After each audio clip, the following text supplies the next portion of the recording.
Have you been searching online for reviews of the Canon EOS 250D and wondering if it's the right camera for you? In this video, we're going to have a look at the Canon 250D, also known as the Rebel SL3 in the US or the EOS KISS X10 in Japan.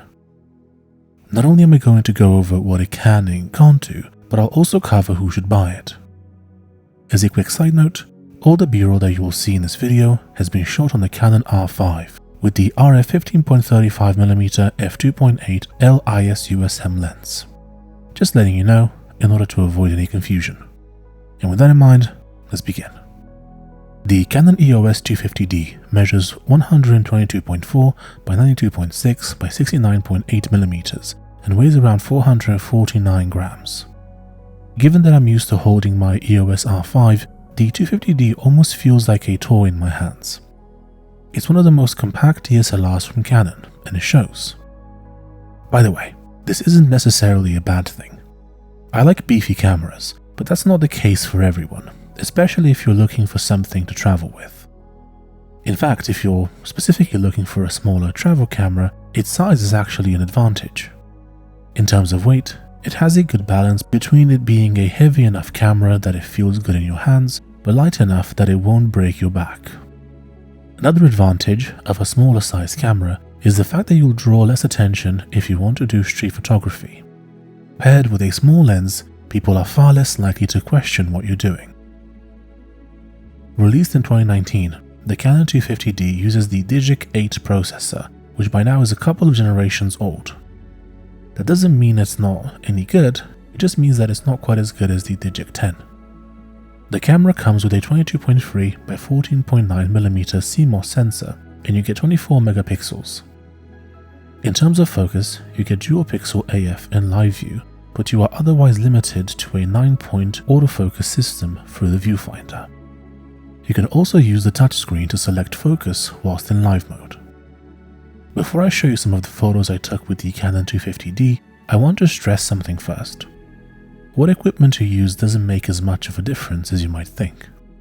I mean, sure, I shoot on the very expensive Canon R5, but that's because this channel is a business, and I'm going to want to get every edge that I can.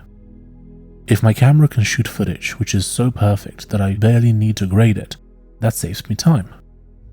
If it automatically slows footage down for me when shooting in 120 FPS, like the R5 does, it saves me even more time. A more expensive camera body like the R5 will also have in-body stabilization, which makes my job easier when shooting video.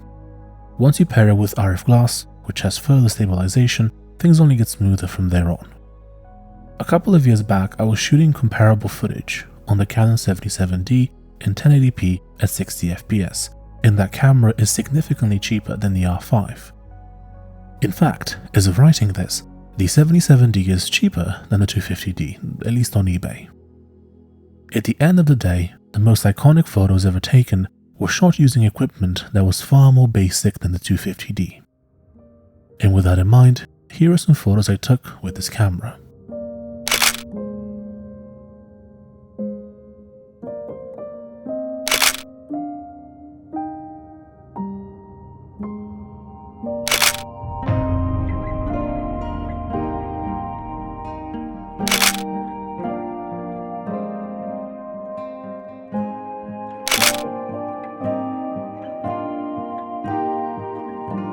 By the way, if you're finding this video to be helpful, don't forget to leave a like, as it will help with the algorithm, and other people will be able to find this video as well. Now, back to the video. At the back of the camera, you will find a fully articulated, touch-enabled 3-inch LCD screen.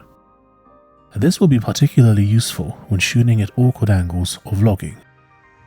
In terms of control, the camera has a useful guide mode for beginners. The camera will essentially walk you through basic functions and more or less hold your hand. The camera also has a large amount of buttons and knobs on the right-hand side, making it suitable for one-handed use. As expected from a camera in this price range, it does not have dual card slots. It takes only one SD card, thus making it unsuitable for events, weddings, etc. It's not really built for that, but if you use it for any purpose where not losing data is crucial, you're just one corrupted SD card away from disaster. The 250 uses the LPE17 battery, which offers 1070 shots using optical viewfinder or 320 if using live view. The camera does not offer USB charging, so you'll have to use the charger provided. The camera has a lifespan of 100,000 actuations, which is fine for a DSLR aimed at beginners. If this is your first camera and you fall in love with photography, you're going to want to upgrade after a couple of years anyway. If you decide photography isn't for you, you're probably going to sell it or give it away. As a result, the 100,000 actuations isn't going to be an issue. Even if you decide to use this camera for the next 10 years, you'd have to take 27 photos every single day in order to exhaust the number of actuations the 250D is rated at. In regards to video modes, you can shoot in 4K at 25 FPS with a 1.7x crop and no dual pixel AF, and you can also shoot in 1080p or 720p at 60 FPS. When it comes to 4K, the 1.7x crop makes it difficult to capture anything at a really wide angle. There's a lot of debate online as to whether shooting in 4K is really worth it, especially for online viewing. Whilst 4K can look nice, it's really more about knowing what you're doing in terms of lighting, composition, and angles, rather than resolutions.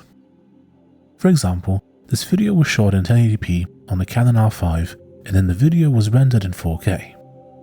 I could have shot this in 4K at 120fps or 8K at 30fps. Despite that, I chose to stick with 1080p because as long as you put some thought into your cinematography, resolutions become largely irrelevant. Even in 720p, you'd be surprised what you can get. People will be quick to dismiss it, but Matti Hapuya made a video on this topic a while ago, challenging his viewers to distinguish between 4K, 1080p, and 720p footage. I've included a link down below if you want to check it out for yourself, but chances are you're going to have a pretty hard time figuring out which is which, and you'll be left guessing most of the time. In terms of compatible lenses, you can use the EF and EFS variety. In practical terms, this gives you a nearly inexhaustible collection of lenses to pick from. As this might actually be a daunting task, I've included a link to a playlist down below, where you can watch the reviews I've done of other cameras and lenses. In conclusion, who should buy the 250D?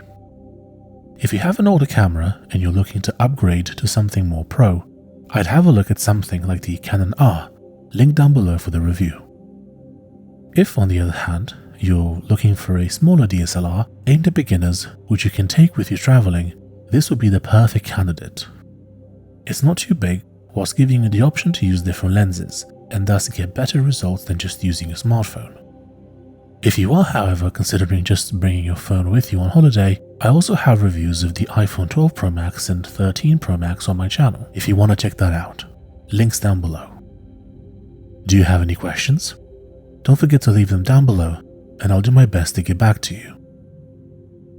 If you'd like to have a look at any of the products mentioned in this video, or you would like to know how much they cost in your country, you can find affiliate links down below.